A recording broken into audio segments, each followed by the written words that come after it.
ഈ ലാലേട്ടൻ ഓടിക്കുന്ന ബൈക്കിന്റെ പെട്രോൾ ടാങ്കിലാണ് ഞാൻ ഇരിക്കാൻ പോകുന്നത് എപ്പോഴാണ് അറിഞ്ഞത്? എന്നെ ഫസ്റ്റ് മണിയമ്പിൾ രാജയുടെ ഈ സിനിമയ്ക്ക് വിളിക്കുന്ന സമയത്ത് 2 കാര്യങ്ങളാണ് പറഞ്ഞത്. മണി, ഞാൻ ചോട്ടാ മുംബൈ എന്നൊരു സിനിമയെന്ന്, അതിൽ നിനക്കൊരു ക്യാരക്ടർ ഉണ്ട്. കാരണം ഞാൻ വാർത്തകളിലൂടെയൊക്കെ അറിഞ്ഞു. കാരണം രാജമാണിക്യത്തിന് ശേഷം അൻവർ റഷീദ് സാർ ചെയ്യാൻ പോകുന്നു, മണിയമ്പിൾ രാജൻ പ്രൊഡ്യൂസ് ചെയ്യുന്നു. എത്ര കാലത്തിന് ശേഷം പിന്നെ പ്രൊഡ്യൂസ് ചെയ്യുന്നത് അദ്ദേഹം. അപ്പോൾ ഇത്ര ആർട്ടിസ്റ്റ് ഇതൊക്കെ ഞാൻ വായിച്ചിട്ടുണ്ടായിരുന്നു. അപ്പോൾ ഞാൻ പറഞ്ഞു താങ്ക് യു. ഏത് ക്യാരക്ടർ എന്നും ചോദിക്കുന്നില്ല, എപ്പോഴാണ് ഡേറ്റ്? ഈ ക്യാരക്ടർ എന്ന് പറയുന്നത് സൈനുവാണ്. ഈ ക്യാരക്ടറിൻ്റെ ഇൻട്രോ എന്ന് പറയുന്നത് ഒരു ഗർഭസ്ഥ ശിശുവിനെ അമ്മ കൊണ്ടുവരുന്ന പോലെ ലാലേട്ടൻ ബുള്ളറ്റിൻ്റെ മണ്ടയിലെടുത്ത് മണിക്കൊണ്ട് കൊണ്ടുവരികയാണ്. എന്നിട്ട് ബാക്കി പറയുന്നതിന് മുമ്പ് അടുത്ത ഞാൻ വേറെ ഒന്നും പറയണ്ട, നിങ്ങളുടെ ഡേറ്റ് പറഞ്ഞാൽ മതി, ഞാൻ വന്നേക്കാം. അപ്പം അത് സത്യം പറഞ്ഞാൽ എനിക്കൊന്നും മലയാള സിനിമ നായികമാര് പോലും അങ്ങനത്തെ കിട്ടിയിട്ടില്ല, അങ്ങനത്തെ ഭാഗ്യം കിട്ടിയിട്ടില്ല. അത് പക്ഷെ എന്താ പറയുക, ലാലേട്ടൻ എന്ന് പറയുന്ന ആക്ടർ, അദ്ദേഹത്തിന്റെ ഒരു നമ്മൾ ഭയങ്കര ബുദ്ധിമുട്ടാണ്. എനിക്ക് നല്ല സൈസുള്ള ഒരാളാണ്. അങ്ങനെ ഒരുമാതിരി ബുള്ളറ്റ്, പഴയ ബുള്ളറ്റ് ഓടിക്കാൻ പാട്, അതിൽ എന്നെ ഇങ്ങനെ ഇരുത്തണം, ബാക്കിൽ ബിച്ചുക്കുട്ടൻ മറ്റേ എഴുന്നേറ്റ് വരുന്നു കുടം വെള്ളം, ഇത് ബാലൻസ് ചെയ്യുന്ന ഒരു സാധനം ഉണ്ടല്ലോ. പിന്നെ ഈ ബുള്ളറ്റ് കൊണ്ട് നിർത്തിയിട്ട് എന്നെ ഇങ്ങനെ തിരിക്കും, ആരാടാ ഇവനെ അടിച്ചേ, അത് ലാൽ സാറാണ് പറഞ്ഞത്. അത് തിരിയാൻ ഭയങ്കര പാടാ. കാരണം ഞാൻ എന്തോ ഒരു പ്രോപ്പർട്ടി അപ്പൊ ഞാൻ പറയും, സാർ എനിക്ക് തിരിയാൻ പറ്റുമോ എന്ന് എനിക്ക് അറിയില്ല സാർ, നീ നിരുന്നാൽ മതി, ഞാൻ തിരിച്ചു തരാമെന്ന് പറയും. പുള്ളി ഒറ്റ തിരിപ്പ്. എൻ്റെ ശരീരത്ത് ഒരു രീതിയിലുള്ള വേദന പോലും അനുഭവിക്കാതെ അത് തിരിച്ചു നിർത്തിയിട്ട് അത് ചോദിച്ചു. അതൊക്കെ പുള്ളി എങ്ങനെയാണത് ഈ ക്യാരക്ടറിനെ അല്ലെങ്കിൽ ഇങ്ങനെ ഈ ഒരു സീനിന് സിങ്ക് ആവുന്ന രീതി ചെയ്യണമെന്ന് അറിയില്ല. പക്ഷെ സമയമാകുമ്പോൾ പുള്ളിയുടെ കയ്യിൽ ഒരു സാധനം വരും. അനായാസത എന്നുള്ളൊരു കാര്യം ഉണ്ടല്ലോ പുള്ളിക്ക്. ഒട്ടും എഫേർട്ട് ഇല്ലാതെയാണ് കാര്യങ്ങൾ ചെയ്യുക എന്ന് പറയുന്നത്. ഇപ്പം അത് കൂടെ ഒന്നും കൂടി ഒബ്സർവ് ചെയ്യാൻ പറ്റിയിട്ടില്ലേ മണിക്കൂട്ടന്? എൻ്റെത് കുറച്ച് ഫ്ലെക്സിബിലിറ്റി കുറവുള്ളൊരു ബോഡിയാണ്. കാരണം ഞാൻ ജിമ്മിലൊക്കെ പോയിട്ട് ഈ അനായാസത എന്ന് പറയുന്നത് അദ്ദേഹം നമ്മളിലേക്കും തരും. കാരണം അല്ലാതെ വേറെ ഇപ്പൊ ചെയ്തു കഴിഞ്ഞാൽ ചിലപ്പോൾ എൻ്റെ ഇങ്ങനെ ബാലൻസ് ഒക്കെ തെറ്റിപ്പോകാൻ സാധിക്കും. ഈ പുള്ളി നമ്മൾ അനായാസത നമ്മളിൽ മാത്രമല്ല കൂടെ ഇരിക്കുന്നവരിലേക്ക് ആ വൈബ് കൊടുക്കുക എന്ന് പറയുന്ന അങ്ങനെ ഒരു സംഭവം കൂടെ പുള്ളിക്കുണ്ട്. പിന്നെ ഈ പറയുന്ന പോലെ ഞാൻ പുള്ളിയോടൊപ്പം സ്റ്റേജ് ഷോകൾ, സിനിമയിൽ അഭിനയിച്ചിട്ടുണ്ട്, സ്റ്റേജ് ഷോ ചെയ്തിട്ടുണ്ട്, ക്രിക്കറ്റ് കളിക്കാൻ പോയിട്ടുണ്ട്, CCL ക്രിക്കറ്റ് കളിക്കും. എല്ലായിടത്തും പുള്ളി ഒരു ടെൻഷനായിട്ട് ഞാൻ കണ്ടിട്ടേ ഇല്ല. എല്ലായിടത്തും പുള്ളി ഒരു അനായാസത, ഈ പറയുന്ന പോലെ ഇപ്പോൾ ക്രിക്കറ്റ് ഗ്രൗണ്ടിൽ കൊണ്ടുവരുത്തിയ പുള്ളി ഒരു ക്രിക്കറ്ററായി മാറും. പുള്ളിയുടെ ഏജ് വെച്ച് നോക്കണം, എന്നാലും നമ്മളെ പോലെ തന്നെ ഒരു ക്രിക്കറ്ററായി മാറും. ഇപ്പുറത്ത് പുള്ളി ഒരു സ്റ്റേജ് ഷോ വരുമ്പോഴത്തേനും പുള്ളി അതനുസരിച്ചുള്ള പെർഫോമൻസ്. ഇവിടെ സിനിമ വരുമ്പോൾ ആ ക്യാരക്ടർ നമ്മൾ ഇപ്പം ഞാൻ നമ്മുടെ 1971 ബിയോണ്ട് ബോർഡേഴ്സ് മേജർ സാറിൻ്റെ ഒരു പടം, അതിൽ ഇപ്പം ഞങ്ങൾക്ക് രാവിലെ ഒരു 4 അന്ന് മോർണിംഗ് ലൈറ്റ് ഷൂട്ട് ചെയ്യണം. ഞങ്ങൾ രാവിലെ 4:30 ഷൂട്ട് ചെയ്ത് കഴിഞ്ഞ് അവിടെ ചെന്ന് ലൊക്കേഷനിൽ 4:30 ഷൂട്ട് ചെയ്യണം. അപ്പോൾ ഇപ്പോൾ എത്ര മണിക്ക് എത്തണമെന്ന് ആലോചിക്കണം. ബോർഡറിലാണ്, ഒരു 1.5 മണിക്കൂർ യാത്രയുണ്ട്. നേരത്തെ എത്തി ഷൂട്ട് ചെയ്ത് കഴിഞ്ഞ് ഞങ്ങളിങ്ങനെ സംസാരിക്കും, കുറേ യുദ്ധത്തിൻ്റെ കുറേ സംഭവം ഷൂട്ട് ചെയ്തിട്ട് സംസാരിച്ചുകൊണ്ടിരുന്നിട്ട് ഒരു കുന്നുണ്ട്, ഒരു മൺകുന്നാണ്. അവിടെ നിന്ന് മോളിൽ നിന്ന് താഴെ ഓടി വരണം.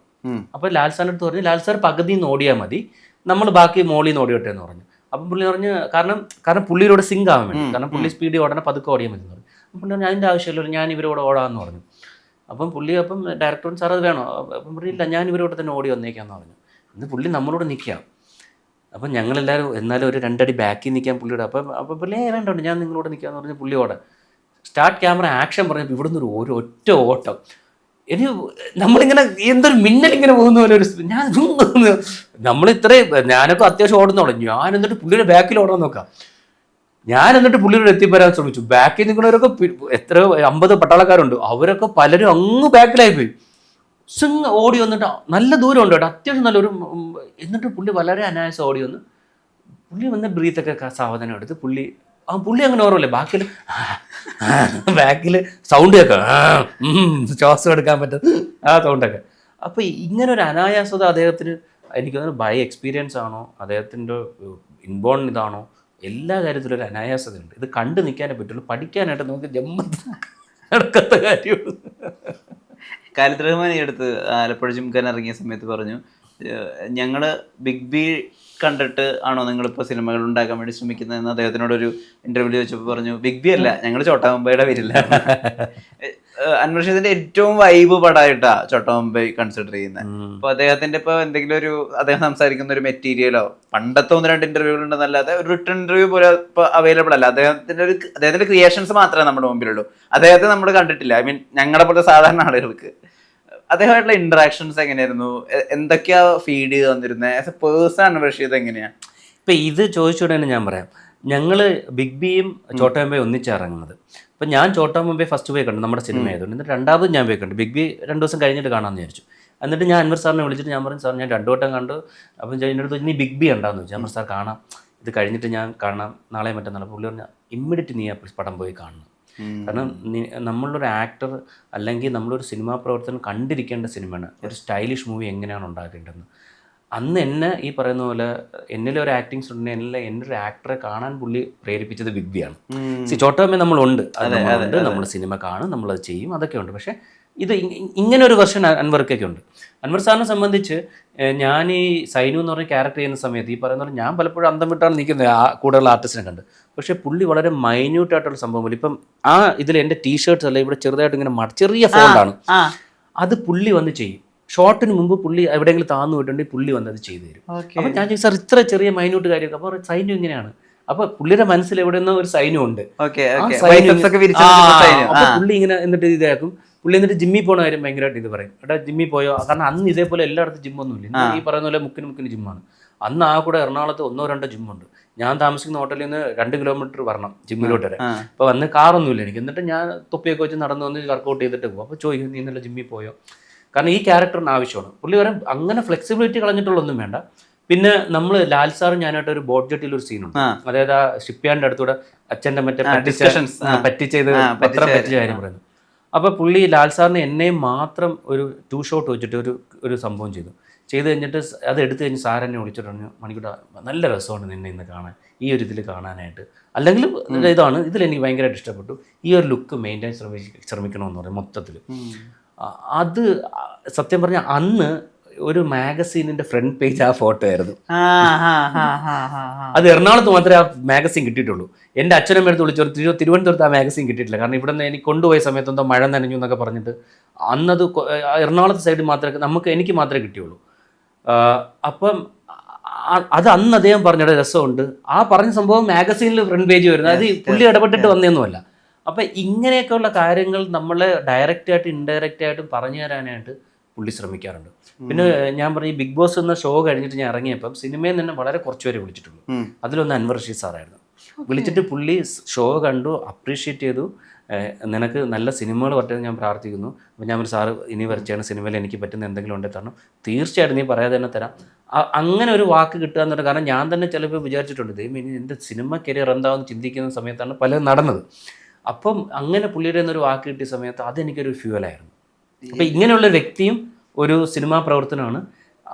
ഇന്റർവ്യൂ ചെയ്തില്ലെങ്കിൽ നിങ്ങൾക്ക് എന്തെങ്കിലും കണ്ട് സംസാരിക്കാൻ കുറച്ച് അവസരം കിട്ടിയാൽ, പുള്ളി ഇന്റർവ്യൂ തരില്ല, അപ്പോൾ സംസാരിക്കാൻ കുറച്ച് അവസരം കിട്ടിയാൽ മാക്സിമം സംസാരിക്കുക.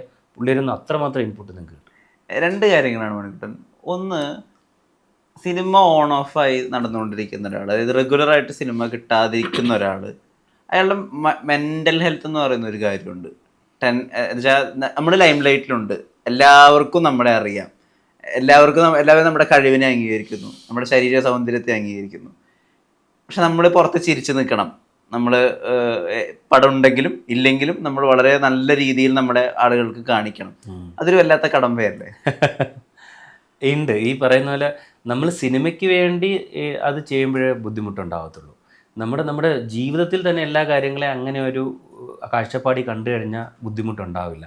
കാരണം ഞാൻ വിശ്വസിക്കുന്ന ഒരു കാര്യം ഒരു ഇതാണ്, ആ ഒരു വാക്കെന്ന് പറയുന്നത്, നമ്മൾ എന്ത് വിതയ്ക്കുന്നു അത് നമ്മൾ കൊയ്തിരിക്കും.